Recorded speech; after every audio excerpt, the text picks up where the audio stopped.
Morning has broken like the first morning. Blackbird has spoken like the first bird.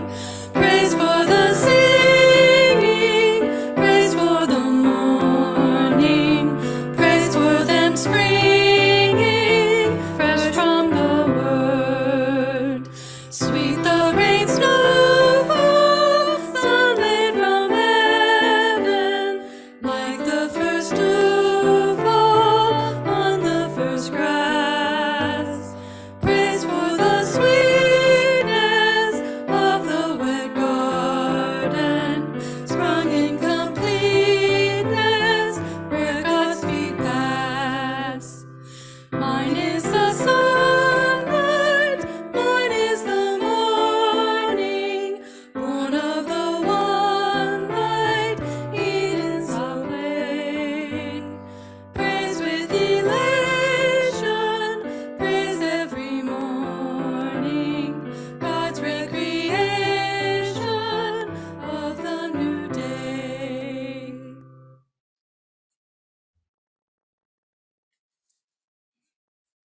Good morning. Welcome to the Unitarian Universalist Fellowship of Manhattan, Kansas, here in the sanctuary and all those joining us on Zoom. Welcome. As Unitarian Universalists, we have no required creed. We believe in the ideal that each person finds their personal path, their own spiritual journey toward inner peace, justice, and religious experience. At UUFM, we seek spiritual evolution as an inclusive congregation known widely as a safe haven and vibrant force for social justice. We act for a better world with agency, inspiration, and courage to learn to care for each other more in the lived times we have together. And so, I welcome you, whatever path brought you here. I ask you to join us today with an open heart and open mind, and I greet you with the same.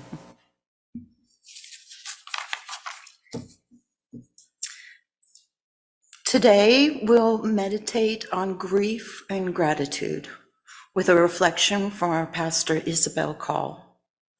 On this topic, I'd like to share what I read in the fall-winter edition of UU World magazine, written by UUA President Reverend Dr. Susan Frederick Gray. She writes, "Something eco-philosopher Joanna Macy, author of Active Hope, teaches that being able to experience anguish and grief in response to the pain of our world is crucial to staying connected and engaged in life. Accepting doom as inevitable is a barrier to effective organizing." To paraphrase her, and in caring, we are inspired to engage in battles, global and local, for our future. It is important to remember there is work right before us that we can embrace.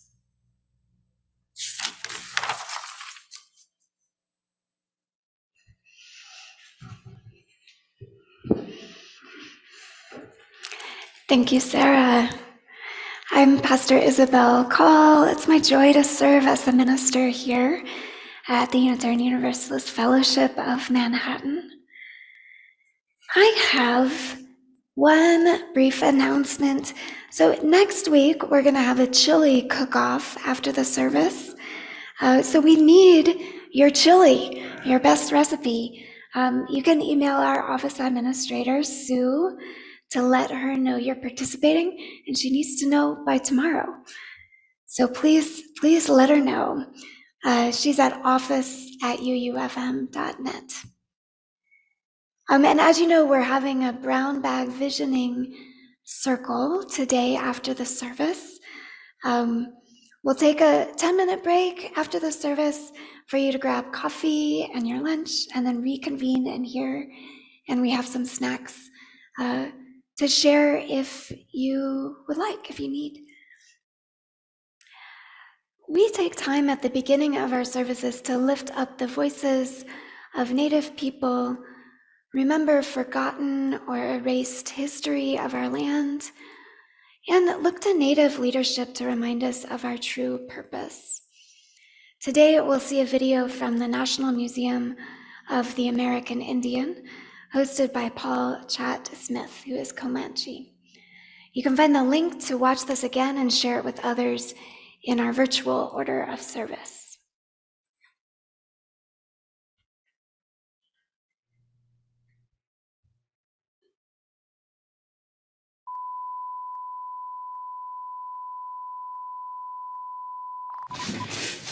All right. So, what is Thanksgiving?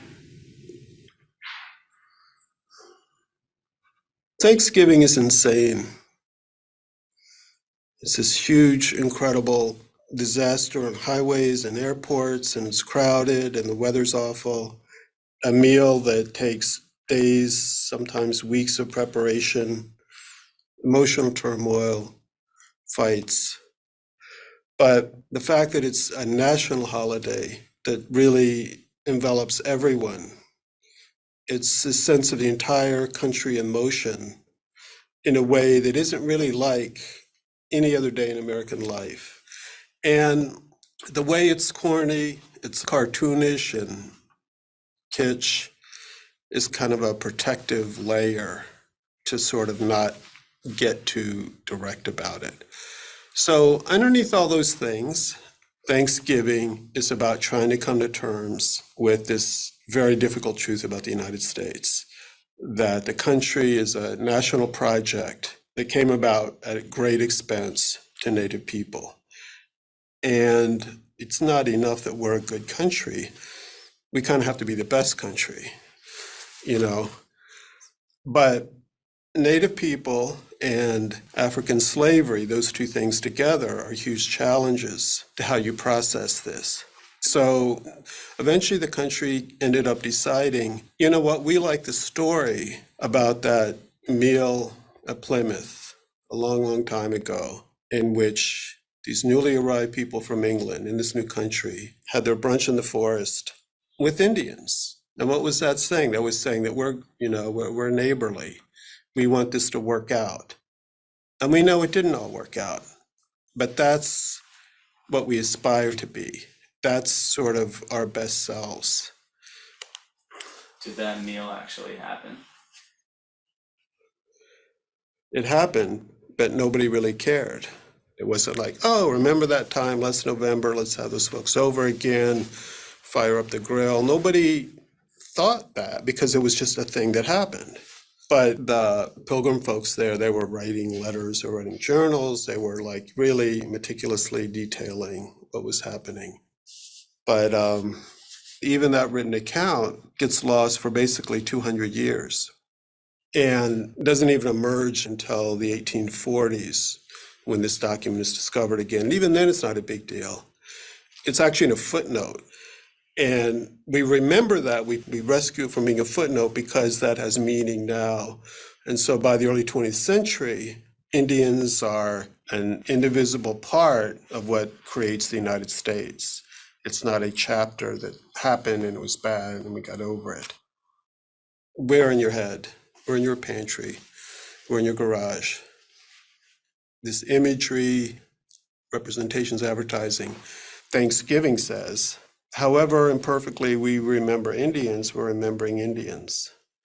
And with all the problems with it, it's still a powerful idea, and it's still powerful to not Photoshop Indians out of the national narrative, to say, we're owning this.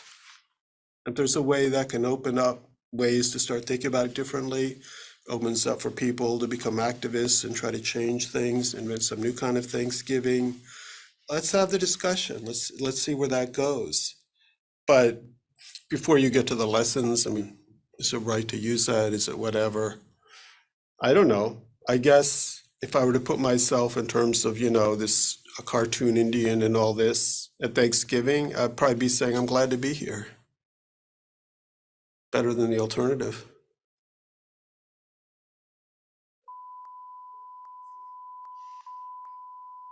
I have a few more words. So yeah, thank you for Paul Chad Smith for that video. It's important to gather together to eat and express our thanks, to deepen our relationships. As we move toward the Thanksgiving holiday, let's refuse to use the occasion to reinforce a colonialist narrative. May our gatherings fortify our courage to speak truthfully and listen to things that are hard to hear. May we claim an ever more authentic practice of gratitude. Now our chalice lighting.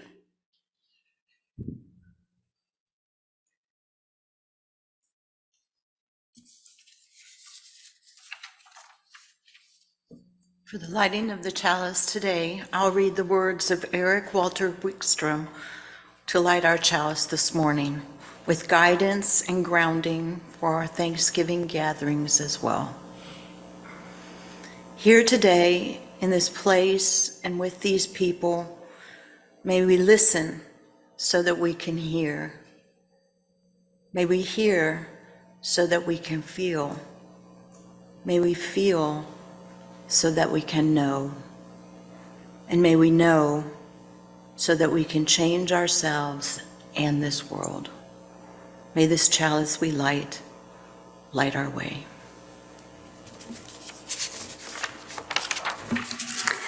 All right, so we have a two-part time for all ages. So seeing few people young in body, I invite some young in spirit forward. We have some special chairs for you if you would like to join us up here.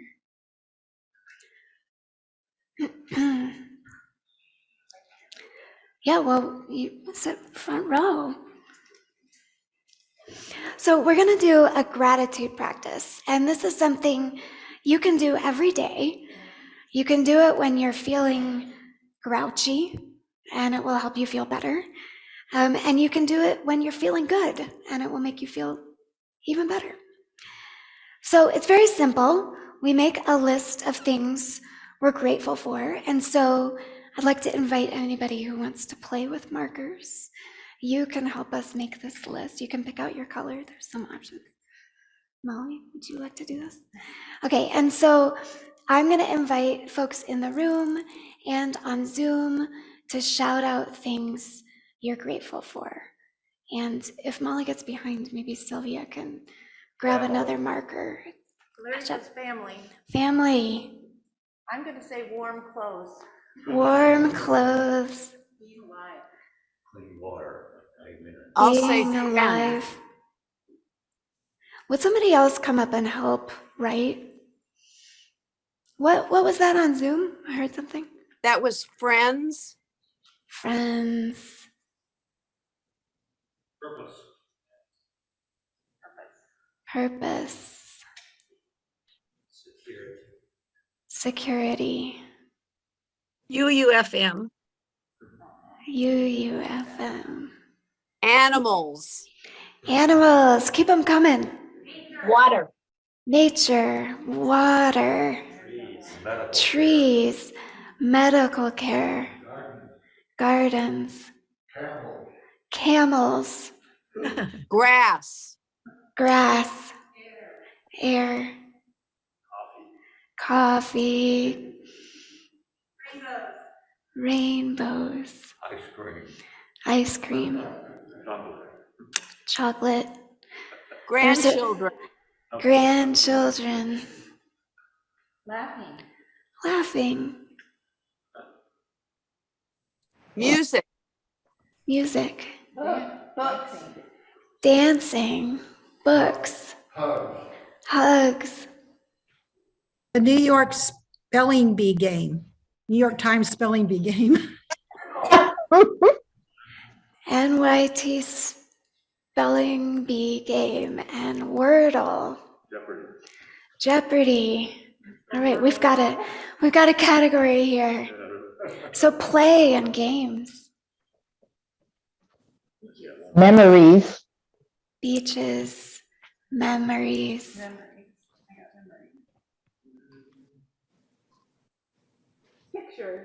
pictures, pictures. So we could go on. The last thing I want to do with this is introduce you to an idea that there are three parts of gratitude. There is the appreciation, so the feeling grateful, and I think we just did that. And then there's the attribution, naming who you're grateful to. So I wonder if anybody has an example here of something we listed up here, and then your ability, who could you attribute that to? Who could you name? Yeah, Molly. So my stepfather was a really annoying photographer. He would interrupt any, like natural fun moment to capture a picture, and it was so annoying. And now, years later, looking at the family pictures we have, I am grateful for him for his tenacity. So I will send that gratitude. He's still with us. I will send that gratitude directly to him and let him know that I appreciate it. And I'm sorry for every time I grumped as a teenager about him pulling out the camera. Were you all able to hear that? Were you able to hear that on Zoom? Yes, we Great. did. For the most Great. part, there was a buzzing, but we could hear it. Great. Okay, so we've got two more, and then we'll wrap up. Jean. Partially in support of Molly's comment, I can't sit here without the arts being on the list. Late entry, arts. And Larry. City and county government that makes clean water possible. Okay, so we've got water, and we're making an attribution to the city and county government. Okay, and now the last step with gratitude is action or giving thanks. Let's actually give thanks. So Molly it's your stepfather, right? So you're gonna actually tell him, thank you. So glad you were so annoying. I honestly appreciate that. So how can we thank the city and county government? Vote. Vote, okay. Pay taxes. Yeah. And I think we can also just kind of lift up a prayer of thanksgiving, like, thanks.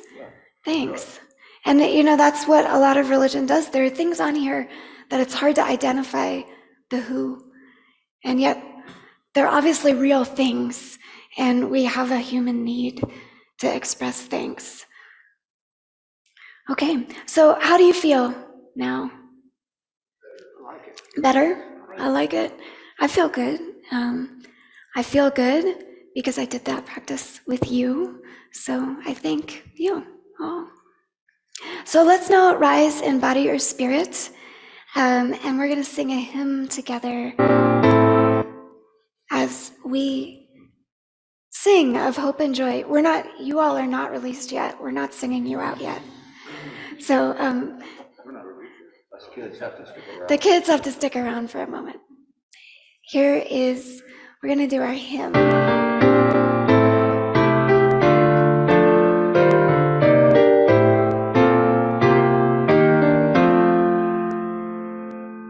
As we sing of hope and joy today, some lonely anguish and despair, how can we lift our voices in this way?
Our time for all ages will be led by Kat.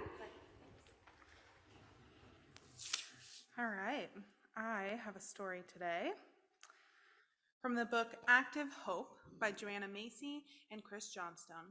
It's the opening of chapter 4, Honoring Our Pain for the World.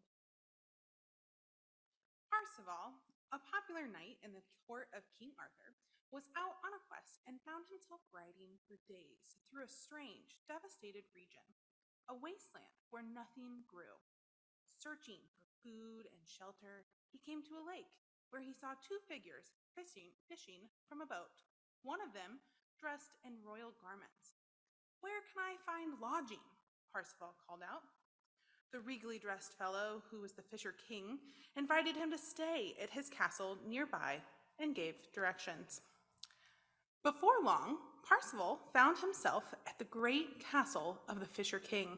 Welcomed by courtiers, Parzival was escorted to a hall where a ceremonial banquet was underway. There, on a kind of hammock bed, lay the king, who appeared to be in great pain from a wound in his groin. The king was a victim of a spell that had stopped his wound from healing. This spell had taken from the ruler and his lands the power of regeneration. Yet, as the evening wore on, no one in the court made mention of the horror they faced. It was known to them, however, that the spell might be broken if and when a knight appeared and asked the king a compassionate question. But Parzival had been brought up to believe that it was rude, even out of order, to ask questions of people in authority. So even though he approached the king to greet him and could smell the foul stench of his wound, he acted as if nothing was wrong. Next morning, Parzival woke up to find that the king, his courtiers, and the entire castle had disappeared. Setting off, he eventually found his way out of the wasteland and made it back to King Arthur's court. A feast was held to mark the return of this much-admired knight. The celebration was interrupted by the dramatic entrance of a hideous but wise witch called Kundry. She publicly scolded Parzival for lacking the compassion to ask about the suffering of the Fisher King and his people. "You call yourself a knight," Kundry cried out. "Look at you! You didn't even have the guts to ask what was going on."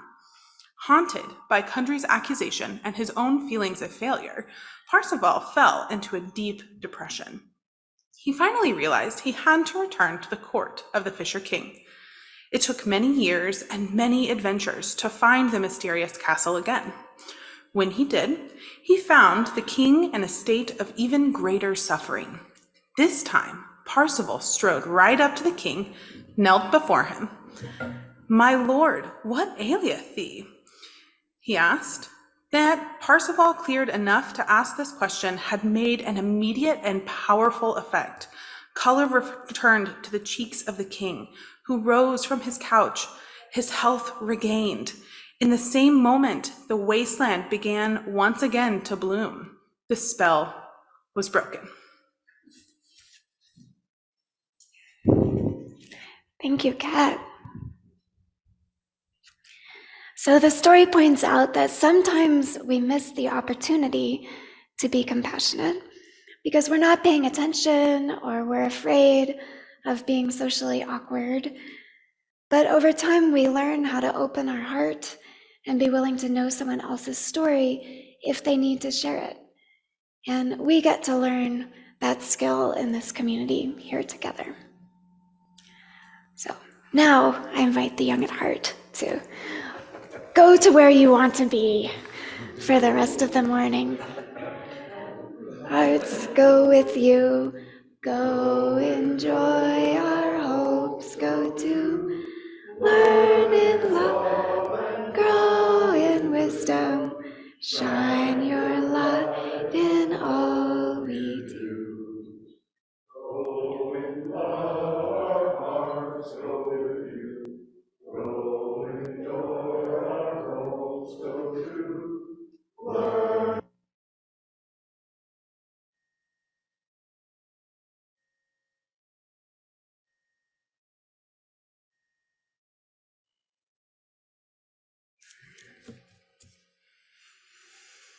Here at UUFM, the offering we receive on Sunday morning goes to a special organization each month. This month, our Helping Hands recipient is the Manhattan Emergency Shelter. In the past, volunteers from UUFM have selected ornaments with specific gift requests from their gift tree, using the donations from the November Helping Hands offering. That has always been a rewarding experience, but this year, Messi has asked us to give them money directly so they can plug in the holes as necessary. If you, as an individual, want to select a person to buy gifts for at their office, that is most welcome. But as a fellowship, we are listening to their request and pooling our money to support them. You can donate online by going to uufm.net, then clicking the donate link and choosing the particular fund to which you want to contribute. If you're here in person, you can put your offering in the basket at the back.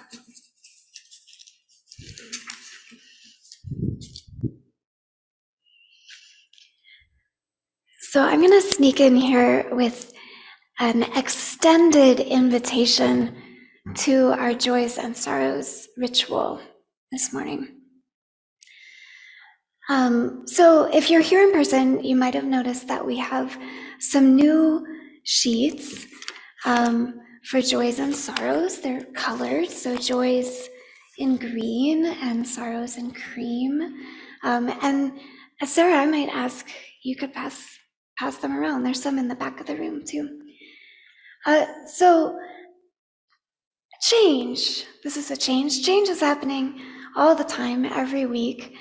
And our joys and sorrows ritual is a way to acknowledge that the world is different than it was before.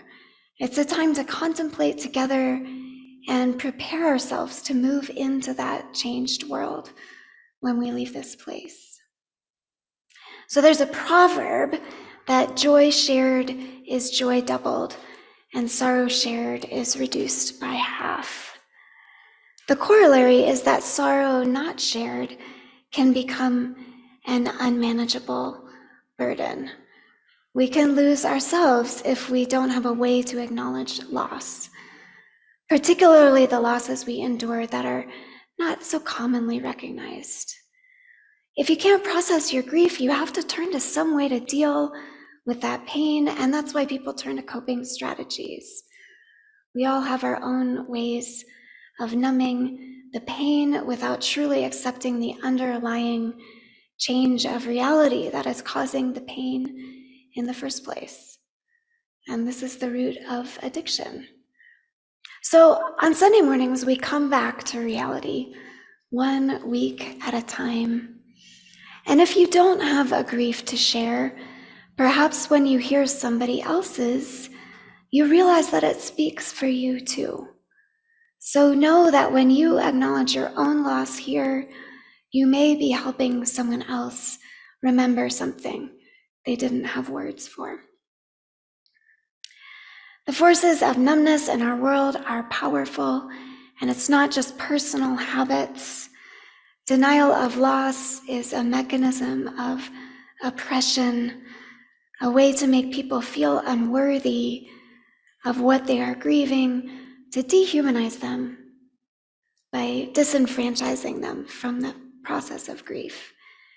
And so our video earlier made that point about how the Thanksgiving holiday functions as a national narrative to numb us to the reality of colonization. And when we're numb, we allow it to continue. So this ritual is important. It interrupts oppression, even as it allows us to express our care. So as we listen to Renee on the piano, I invite you to begin this ritual of generosity, sharing your financial resources with the Manhattan Emergency Shelter, offering up your joy to brighten the light of this community, and allowing the abundance of care here to lighten the burdens you carry. And I know your joys are often mixed with sorrow, so if you're not sure which sheet to use, that's okay. If it's helpful, you can remember the proverb and use the cream paper if you need help carrying your burden.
Take a breath of gratitude for Renee, who's joining us even on her day off, for other staff, for Sandy, who's having a time with family, for Sue, who keeps our office administered.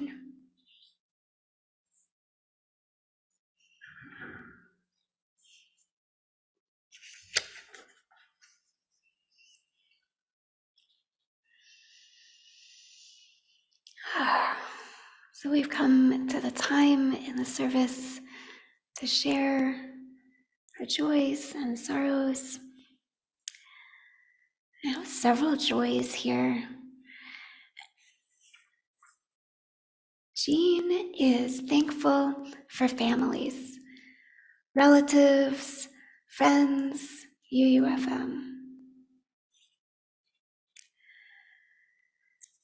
Chris shares, very glad to have our good dog Gigi the last 13 years. She's made things better at our home. But she is aging, and it does affect her behavior.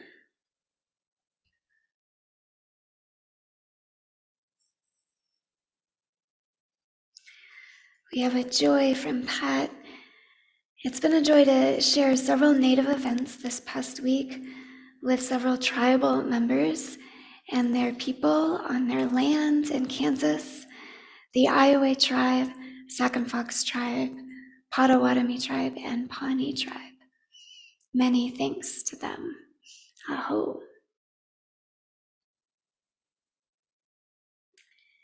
And a gratitude to Harriet Yankee, Joe Zaleski, and Kathy Hedge for assisting with hospitality without being asked last Sunday.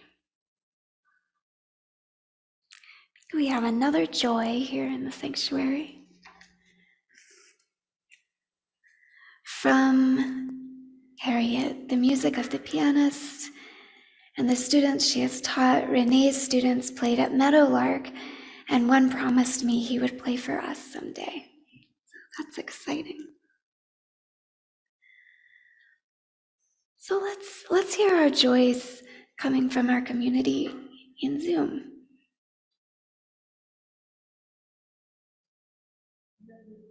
Oh, and we can't hear you yet, Kathy. Hold on just a moment. Oh, you should unmute yourself. There. Sorry, I just saw my mouth moving. Yeah, we have a joy, several joys. We have a joy from Emily Frazier. She got a call from the neurosurgery this week, and she now has an appointment scheduled for December 1st for the initial consultation. Some progress there, so that's very happy news. And so we're very happy to hear that, Emily. We've got a lot of everybody's really excited about the sunny morning. And Lauren and Lynn are grateful for Lauren's brother coming to visit from Buffalo, New York this week for a whole week, I believe, that he's going to be here. Expecting to stay for a week-long visit. Kathy Hedge has a great joy rising in her heart when she had feared despair. And that's, I can imagine why. This is wonderful. And Annelle Forrest says she has a joy expecting to spend Thanksgiving with the whole family. It will be a wonderful time.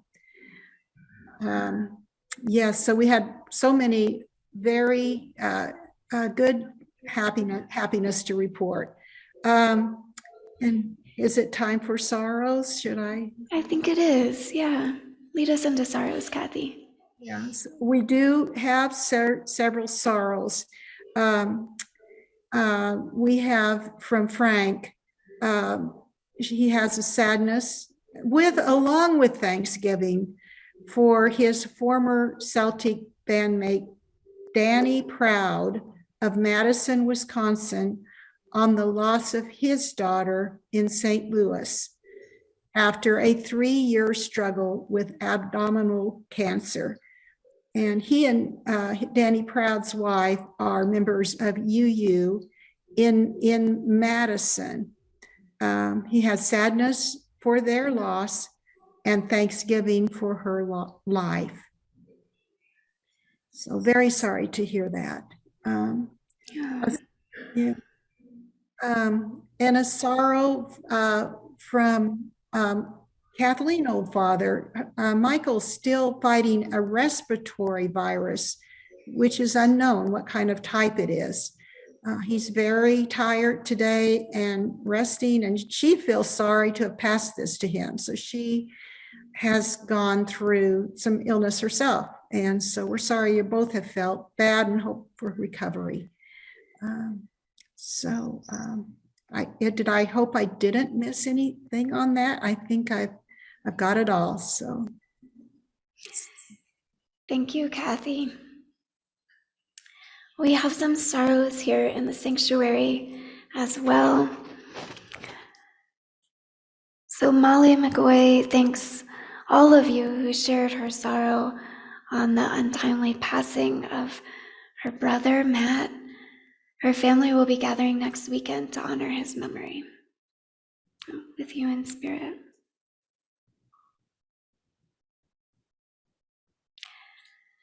Larry shares the aches of golden age. Oh, he wrote olden age.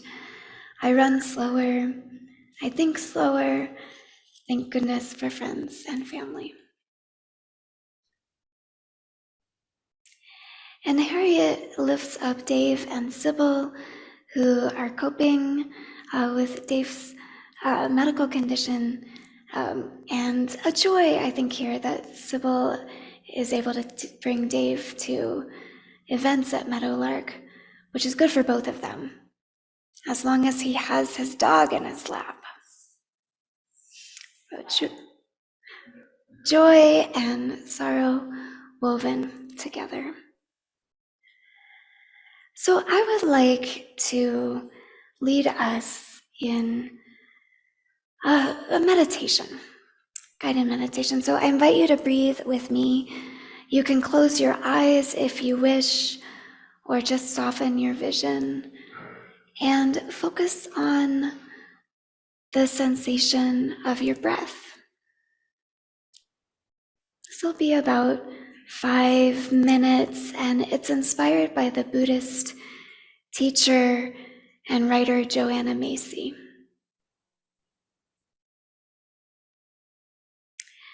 As you observe your breathing, notice that you don't have to do anything.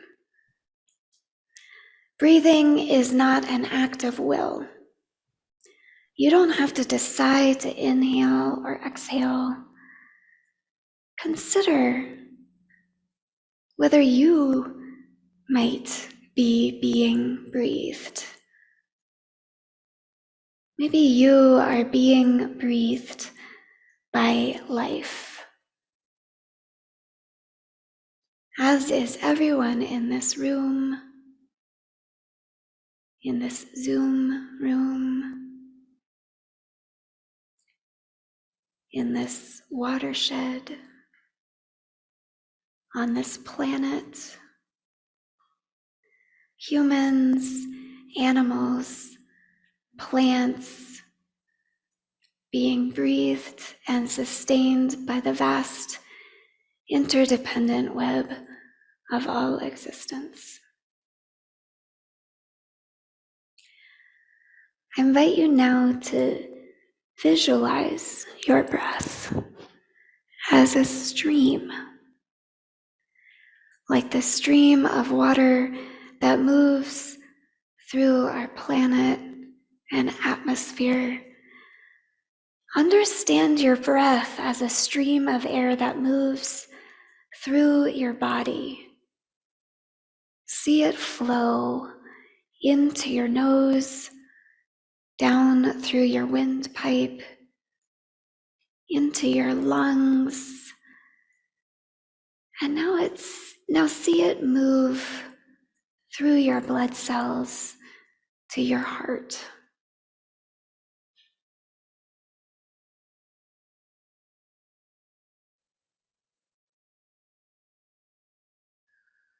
With the in-breath, your breath comes into your body, and with your out-breath, imagine your heart opening and your breath reaching out to connect with the larger web of life.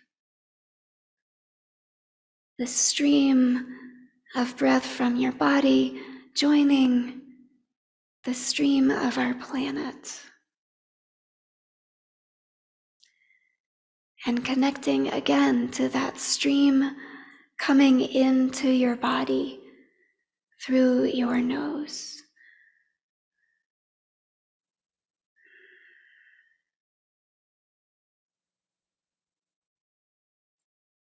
Now, if you can, visualize the cycle of breath moving into your body and out through your heart. The cycle of our interdependent web of all existence, in and out. And as you're aware of this cycle, I invite you to open your awareness to the suffering of the world.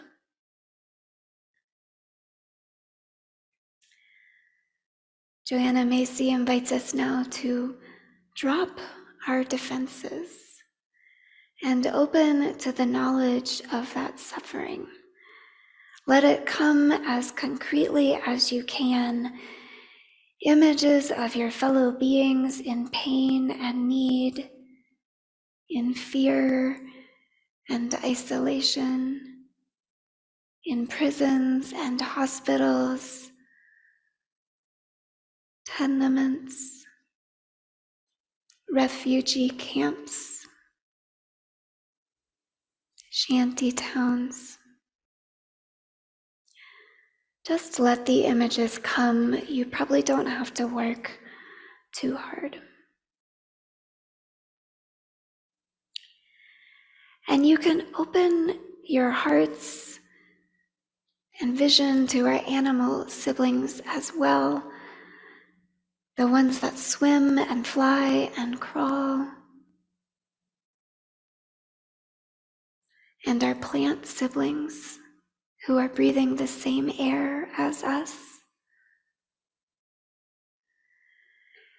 Now she invites us to breathe in the pain like invisible tears in the stream of air.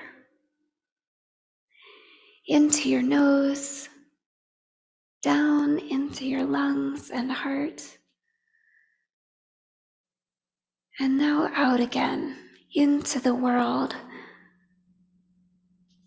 You don't need to do anything now, but just let that pain pass through you and make sure the stream flows out again. Don't hang on to the pain.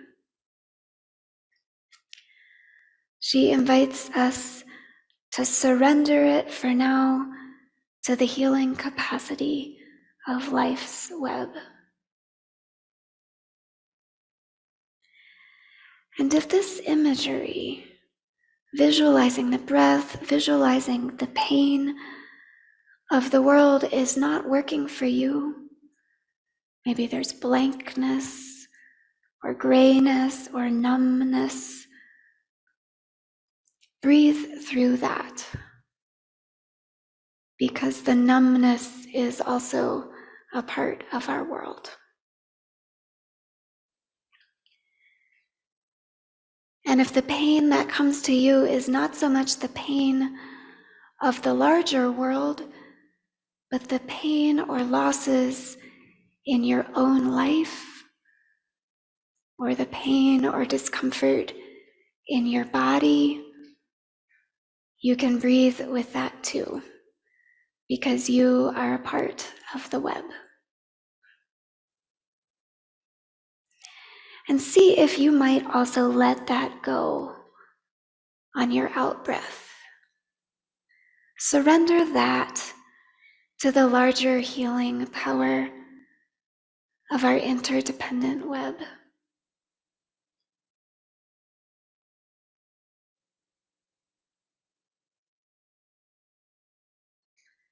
Joanna Macy closes this meditation with these words. Should you fear that with this pain your heart might break, remember that the heart that breaks open can hold the whole universe. Your heart is that large. Trust it. Keep breathing.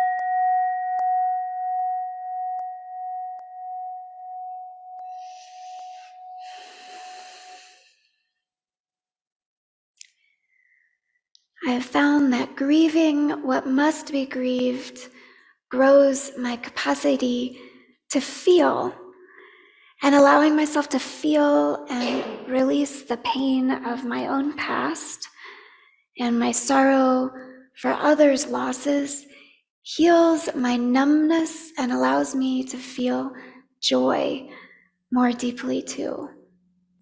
And so in that spirit, I want to invite you into another breathing meditation. This one is a song, and you can find it in the Teal Hymnal 1009, or just listen and join in when you're ready.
a version of the serenity prayer. Love grants us the serenity to accept the things we cannot change, courage to change the things we can, and wisdom to know the difference. Because we are loved, and we so deeply love each other and the world, we find the courage to change what needs to be changed to the extent we're able. The courage we're seeking today is the courage to feel the pain of the world, to grieve the changes we do not want but can't prevent or undo. And the promise is that when we do this, we will be able to engage more faithfully in the changes we do want. We need courage for this work because it's scary. Joanna Macy says we're caught between two fears: the fear of what will happen if we, as a society, continue the way we're going, and the fear of acknowledging how bad we are, because doing so brings up such despair. Karen Herring writes, "We don't often cry over the many losses in our world, but on some level, our bodies and hearts know that the dead zones in the larger web of life are growing, and knowing this without feeling its impact emotionally will create dead zones in us." But facing terrible truths does not have to lead to numbness or despair. There's nothing wrong with you if you find yourself in despair, but you can choose to come out of it. Pain for the world is normal, healthy, and widespread. You can feel it and then surrender it. Let grief move through you and move you across the threshold into a new reality where you can live with the loss, maybe even live with ongoing pain without submitting to oppression. Someone recently pointed me to an article in the Washington Post from June 2020, a few months into the pandemic when the racial reckoning was heating up. Trey Johnson wrote the article, and it's called "When Black People Are in Pain, White People Just Join Book Clubs." His words, "When things get real, really murderous, really tragic, really violent or aggressive, my white, liberal, educated friends already know what to do. What they do is read, and they talk about their reading. What they do is listen and talk about how they listened." White people tend to take a slow route to meaningful activism, locked in familiar patterns, seemingly uninterested in really advancing progress. So that was a surprising article for me to read this week. It was a wake-up call to me as I've been doing so much reading.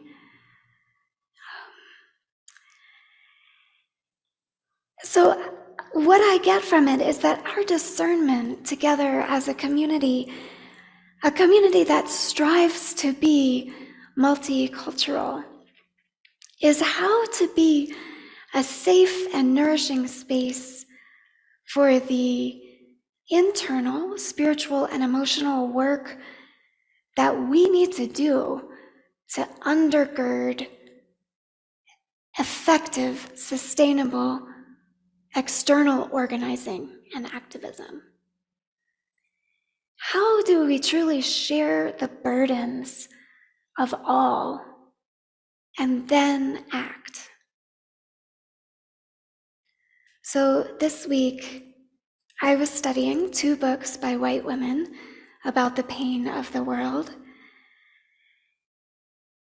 And I'm wondering, how is the work we're doing, different from navel gazing? How do we hurry up and demand and manifest the justice that has been deferred outrageously too long? How do we interrupt the real-time climate crisis? Is the answer really slow down and grieve? Yes, I believe yes, for 2 reasons. First, we're headed into winter, so this is the time.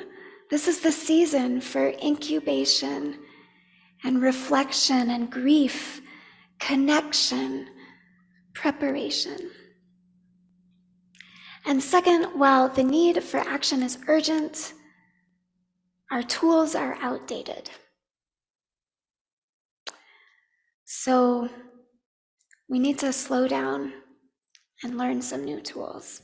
Joanna Macy quotes Margaret Wheatley, "Many large-scale efforts, change efforts, some of which won the Nobel Peace Prize, began with the simple but courageous act of friends talking to one another about their fears and dreams."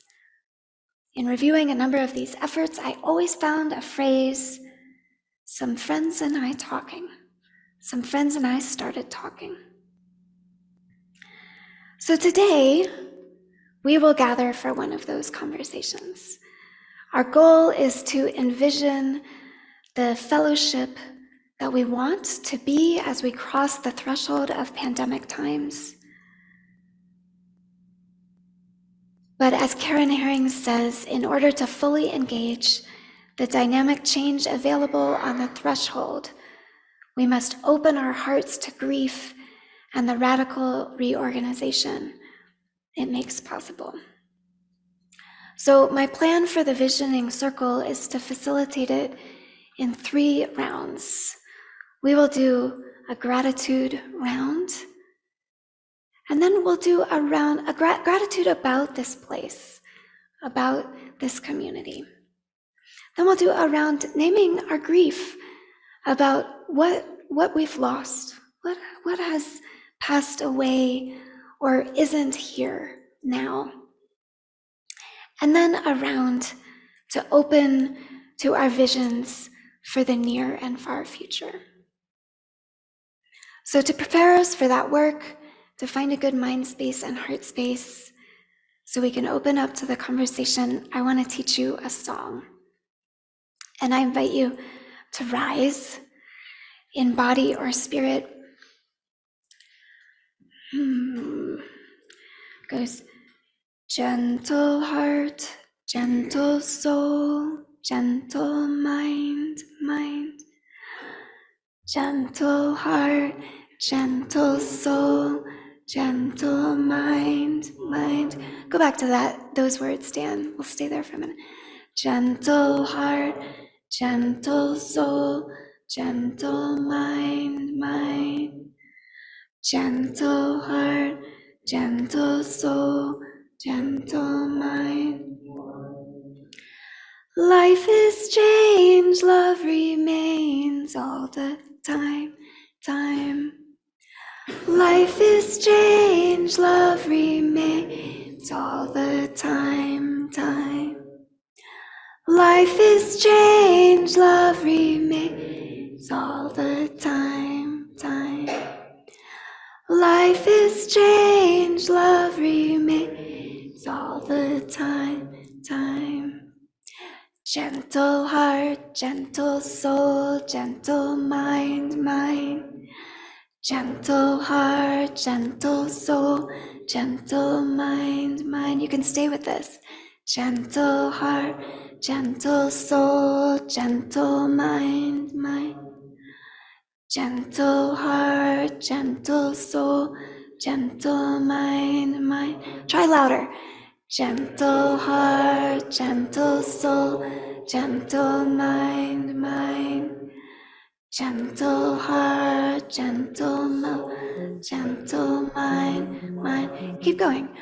Life is change, love remains all the time. Life is change, love remains all the time. Join me. Life is change, love remains all the time. Life is change, gentle soul, gentle mind.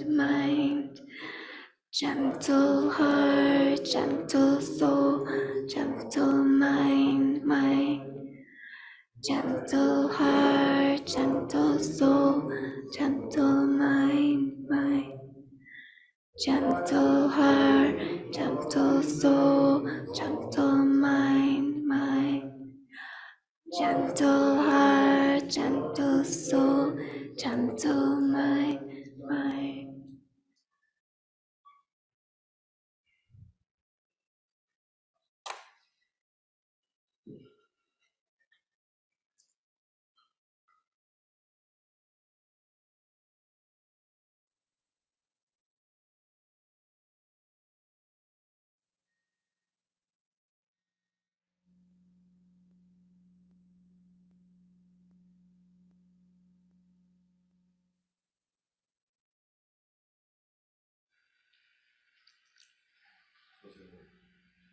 For closing words, I'll read Emily Richards. We'll leave the chalice lit for our brown bag visioning session.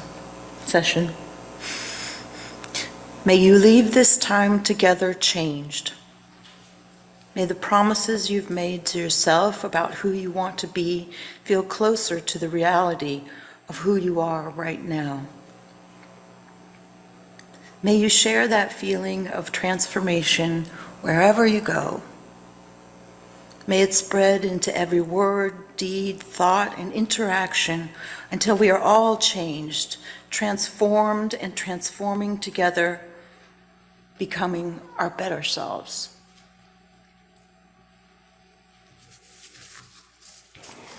May it be so. Thank you, Sarah. Everyone, please join us for coffee and our visioning session. We're going to take a 10-minute break, and then we'll meet back here in the sanctuary.